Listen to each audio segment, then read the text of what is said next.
সবাই তোমরা কেমন আছো? আমি গল্প দিদু। আজকের গল্পের নাম গোপাল ভাঁড় ও চোরের শিক্ষা। রাজা কৃষ্ণচন্দ্রের দরবারে একদিন খুব হইচই পড়ে গেল। রাজপ্রাসাদের ভাণ্ডার থেকে সোনার একটি থালা চুরি গেছে। সবাই চিন্তায় পড়ে গেল। রাজা রেগে বললেন, আজই চোর ধরা চাই।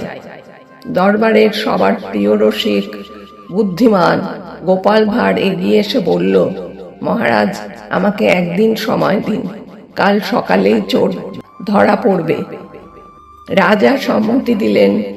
পরদিন গোপাল প্রাসাদের সব কর্মচারীকে একত্র করল।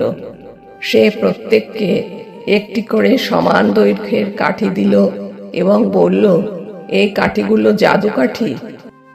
যে চোর তার কাঠি কাল সকালে 1 আঙ্গুল বড় হয়ে যাবে।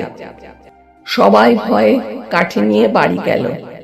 আসল চোরটি ভাবল, আমার কাঠি যদি বড় হয়ে যায় তাহলে তো ধরা পড়ব। তাই সে রাতে নিজের কাঠি 1 আঙ্গুল কেটে ছোট করে দিল। পরদিন সবাই কাঠি নিয়ে এলো। গোপাল একে একে সবার কাঠি মেপে দেখল। হঠাৎ সে চিৎকার করে বলল, মহারাজ, চোর ধরা পড়েছে। সবাই অবাক। রাজা জিজ্ঞেস করলেন, কিভাবে বুঝলে?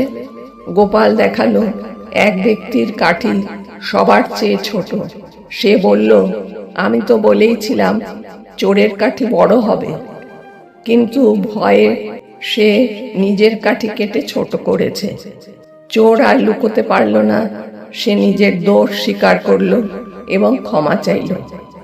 রাজা খুশি হয়ে বললেন, গোপাল, তোমার বুদ্ধি সত্যি অসাধারণ। গোপাল হেসে বলল, মহারাজ, চোরের মনে সবসময় ভয় থাকে, সেই ভয়ই তাকে ধরা দেয়। এই গল্পের শিক্ষা, অপরাধীর মনে তার শাস্তির বীজ লুকিয়ে থাকে। গল্প দিদুর এমন অনেক গল্পের জন্য ভিডিওটা লাইক করো আর শেয়ার করো, সাথে চ্যানেলটা সাবস্ক্রাইব করতে ভুলো না। তাহলে আজকে আমি আসি, নতুন গল্পের সঙ্গে তোমাদের সাথে দেখা হবে।